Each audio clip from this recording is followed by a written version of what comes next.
Welcome to day 15 of 30 day placement series. ನಾನು ನಿಮಗೆ CS fundamentals ಗೊತ್ತಿರಬೇಕು, ಇಂಟರ್ವ್ಯೂದಾಗ ಯೂಸ್ ಆಗುತ್ತೆ ಅಂತ ಹೇಳಿದ್ನಿ. ಹಂಗಂತ ಹೇಳಿ there is no single round where ದೇಲ್ಸೆ ನಾ ಬರೀ CS ಫಂಡಮೆಂಟಲ್ ಟೆಸ್ಟ್ ಮಾಡ್ತೀನಿ ಅಂತ ರೌಂಡ್ ಇರಂಗಿಲ್ಲ. ಏನಂದ್ರೆ ನಿಮ್ಮದು ಕೋಡಿಂಗ್ ರೌಂಡ್ ಮತ್ತು ಪ್ರಾಜೆಕ್ಟ್ಸ್ ಇರ್ತೈತಲ್ಲ, ಅದ್ರ ಒಳಗೆ ನಡ್ನಡ್ಕನ ಕ್ವಶನ್ಸ್ ಕೇಳ್ತೀವಿ. ಉದಾಹರಣೆಗೆ ಈಗ ನೀವು ಫಾರ್ ಎಕ್ಸಾಂಪಲ್ ಒಂದು ಪ್ರೋಗ್ರಾಮ್ ಬರೆದಿರ್ತೀರಿ, ಆಗ ಬರ್ದಾಗ ಏನು ಕೇಳ್ತೀವಿ, ಇದಕ್ಕೆ ಎಷ್ಟು ಮೆಮೊರಿ ತೊಗೊಳ್ತೈತಿ ಅಂತ ಕೇಳ್ತೀವಿ.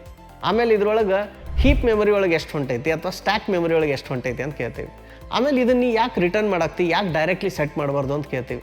ಆ ಥರ ಪ್ರೋಬಿಂಗ್ ಕ್ವಶನ್ಸ್ ಕೇಳಿದಾಗ ನಿಮಗೆ ಮೆಮೊರಿ ಮ್ಯಾನೇಜ್ಮೆಂಟು, ಆಮೇಲೆ ಪ್ರಾಸೆಸ್, ಥ್ರೆಡ್, ಉದಾಹರಣೆಗೆ ನಿಮ್ಮದು ಪ್ರಾಜೆಕ್ಟ್ ರಿಲೇಟೆಡ್ ಒಂದು ರೌಂಡ್ ಇರ್ತೈತಿ. ಆ ರೌಂಡ್ನಾಗ ವಿ ಆಸ್ಕ್ ಇದ್ರೊಳಗೆ ಎಷ್ಟು ಲೇಯರ್ಸ್ ಅದಾವೆ, ಫ್ರಂಟ್ ಎಂಡ್ ಅಂದ್ರೆ ಏನು, ಬ್ಯಾಕ್ ಎಂಡ್ ಅಂದ್ರೆ ಏನು, ಆಮೇಲೆ ಇದು ಸಿಂಗಲ್ ಥ್ರೆಡೆಡ್ ಆಯಿತು ಇನ್ನು ಮಲ್ಟಿ ಥ್ರೆಡೆಡ್ ಆಯಿತು, ಇಂಟರ್ ಪ್ರಾಸೆಸ್ ಕಮ್ಯುನಿಕೇಷನ್ ಅಥವಾ ಇಂಟರ್ ಥ್ರೆಡ್ ನೀವು ಹೆಂಗೆ ಕಮ್ಯುನಿಕೇಟ್ ಮಾಡಿದ್ರಿ, ಈ ಥರ ಕ್ವಶನ್ಸ್ ಕೇಳೋದ್ರಿಂದ ನಿಮ್ಗೆ ಎಷ್ಟು CS ಫಂಡಮೆಂಟಲ್ಸ್ ಅರ್ಥ ಮಾಡ್ಕೊಂಡಿರಿ ಅಂತ ಗೊತ್ತಾಗುತ್ತೆ.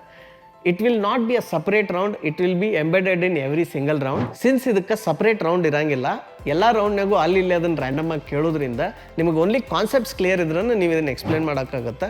ಬಟ್ ಏನಾರ CS ಫಂಡಮೆಂಟಲ್ಸ್ ಏನಾರ ವೀಕ್ ಇದ್ರೆ ನೀವು ಕೋಡ್ ಬರೆದ್ರೂ ಸಹಿತ ನಿಮ್ಮದು ಇಂಟರ್ವ್ಯೂ ಕ್ಲಿಯರ್ ಆಗಲ್ಲ, ನೆನ್ಪಿಟ್ಕೋರಿ.